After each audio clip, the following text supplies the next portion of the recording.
Hi guys, and welcome to another edition of Cool Tools.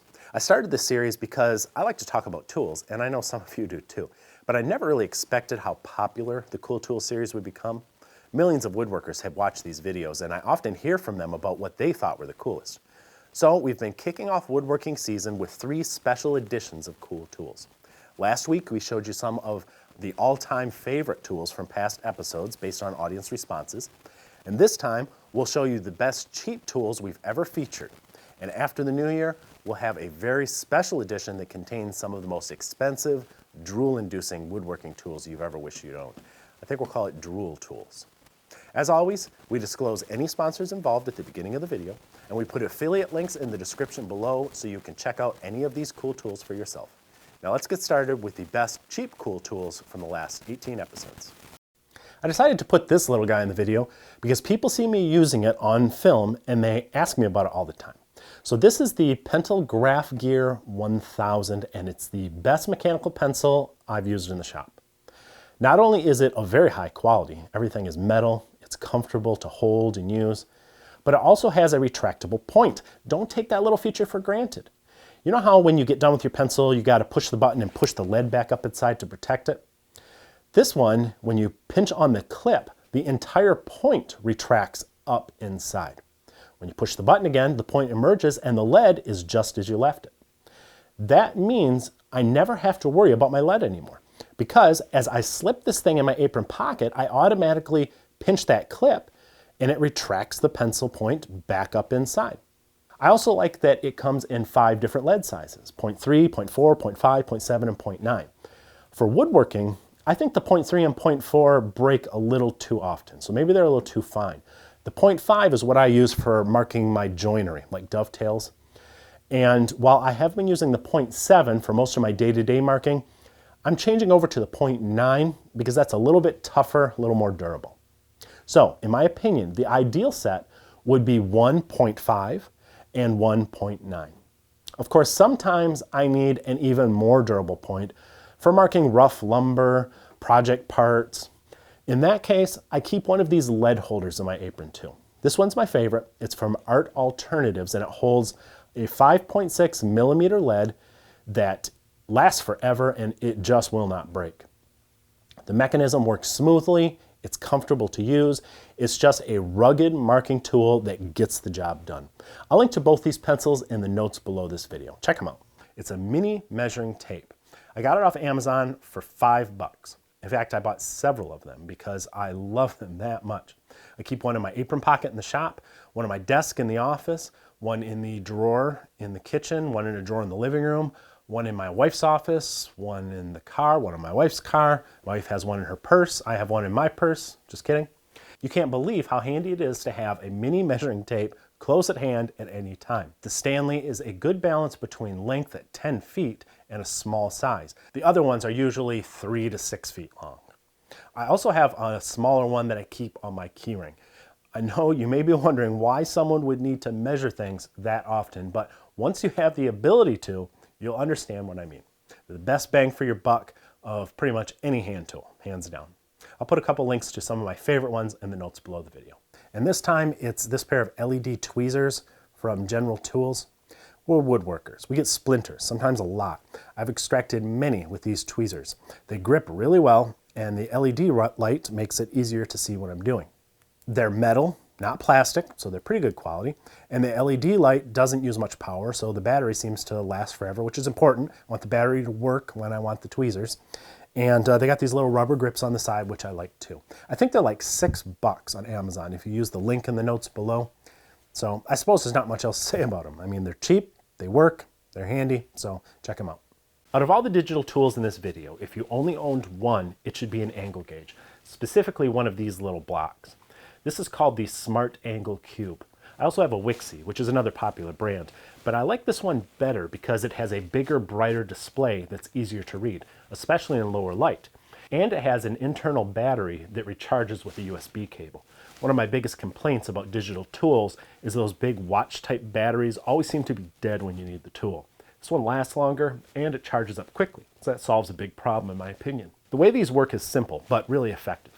I use it most often on the table saw. I set it on the top and zero it out. That accounts for the floor under the saw, which may not be level. Now I stick the magnetic base on the side of my saw blade, and it'll tell me if my blade is perfectly perpendicular to the table. If you have poor eyesight or low light, this will be easier and more accurate than a machinist square. I can also use it to set any precise bevel angle I need and return it back to 90 degrees when I'm finished. I use it on my bandsaw too, to set the table angle for special cuts or to just check the blade setup before resawing. In fact, it can be used in all sorts of instances, wherever you need to measure an angle. A small LED flashlight. Years ago, I knew a guy who carried a mag light flashlight in a holster on his belt, just in case he needed it. I thought it was stupid and expensive, and it made him look like an idiot.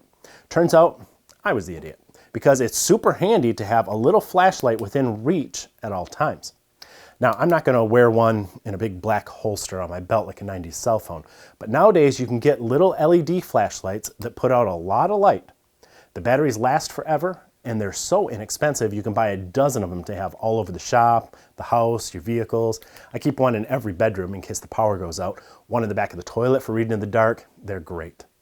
I think I got mine at Home Depot, but I've also found some on Amazon that get excellent reviews for about $2 each. I'll link to them in the notes below. It doesn't matter to me which ones you get, I just think you'll be glad you had them laying around. It's Zerust's Vapor Capsules. These little blocks emit a vapor that inhibits rust in enclosed spaces. I started using them a while back when I noticed some rust on my router bits. Problem solved. Now I have them in various drawers and cabinets all over the shop. Check them out at the link below. They come in different sizes, so choose one that fits the size of the drawer or the cabinet you're going to put it in. You'll thank me later. This is a strap-on LED headlamp. I like to use it when I'm sharpening my tools. Light is very important to the sharpening process. It can help you to see the scratch pattern your abrasive is creating on a bevel, and the way that light reflects back to you is an indicator of how sharp an edge is. You can buy these all over, and you don't have to spend much on them if you're going to use them just in the workshop. I insist on the LED variety because the batteries last way longer than the old flashlight bulb style. I'll put a link to some inexpensive ones on Amazon in the notes below this video. We have what is essentially gloves in a tube. This stuff is amazing. It's called Workman's Friend Barrier Skin Cream.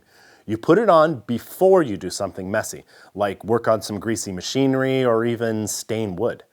A few minutes after you apply it, it will be dry, so it's not going to come off in your work. But it will help your work come off of you later without a lot of scrubbing or using harsh hand cleansers. It lasts about 4 hours. It is amazing stuff. You got to check this out. I'll put a link in the notes below this video. We have this self-centering punch. This is an essential tool in my opinion.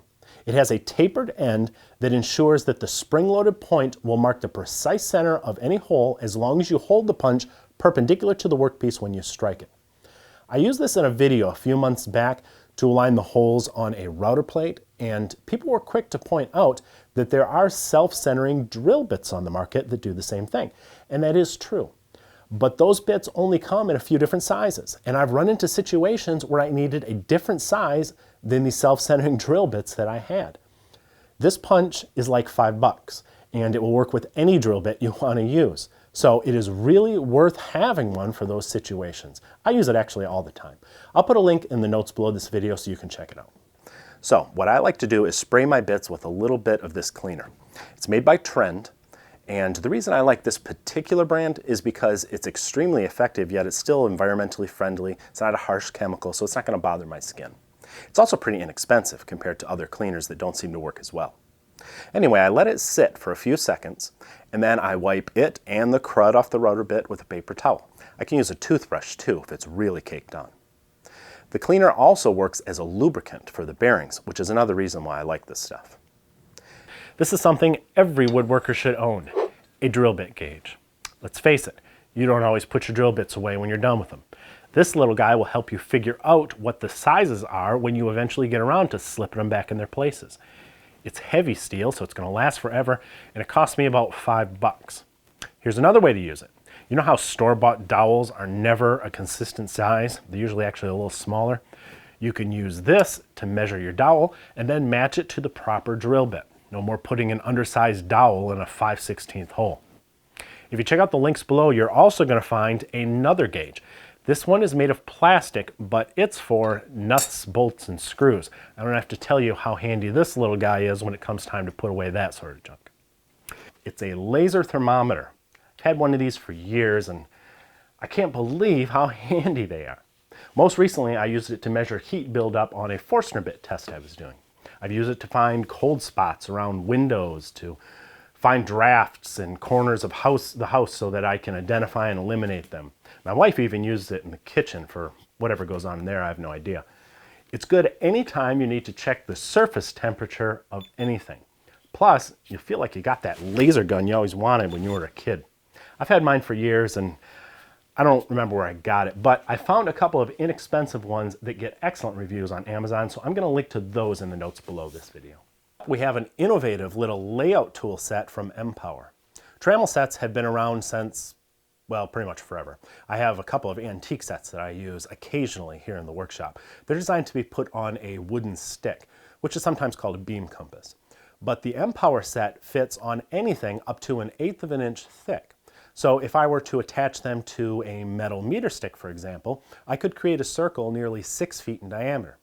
Of course, how often do you need a 6-foot circle? So I use them more often on a shorter ruler, like the one for my combination square.